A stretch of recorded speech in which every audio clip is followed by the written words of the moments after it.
Good morning everyone, welcome back to my another mini blog. সকাল সকাল স্নানটা আগে সেরে নিয়েছি আজকে, কারণ আজকে হচ্ছে অমাবস্যা আর যাবো দেশের বাড়ি। তো আগেই বাড়ির নিত্য পুজোটা সেরে নিলাম। ওইদিকে মায়ের জন্য সব ভোগ রেডি হয়ে গেছে। আর আজকে লাড্ডুকে আমি পুরো হলুদ করে দিয়েছি, সোয়েটারটাও হলুদ, টুপিটাও হলুদ। ওকে কেমন লাগছে একটু কমেন্টে জানিও তো।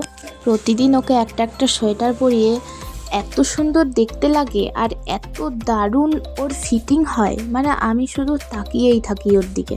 আর দেশের বাড়ি তো সেভাবে আসা হয় না, তাই এই মাসের একটা দিন না আমি অধীর আগ্রহে থাকি যে কবে এই দিনটা আসবে আর একটু ঘুরে আসব। আর এখানেও আসা মানেই তো আমার গোলুর সাথে দেখা। ওর নামটা কিন্তু ওর সাথে একদমই মিলে গেছে, সত্যিই ও একদম গোলু। চলো, এদিকে তো পুজো স্টার্ট হয়ে গেছে আর সবাই এসেও গেছে। আর এদিকে আরেকজনকে দেখো,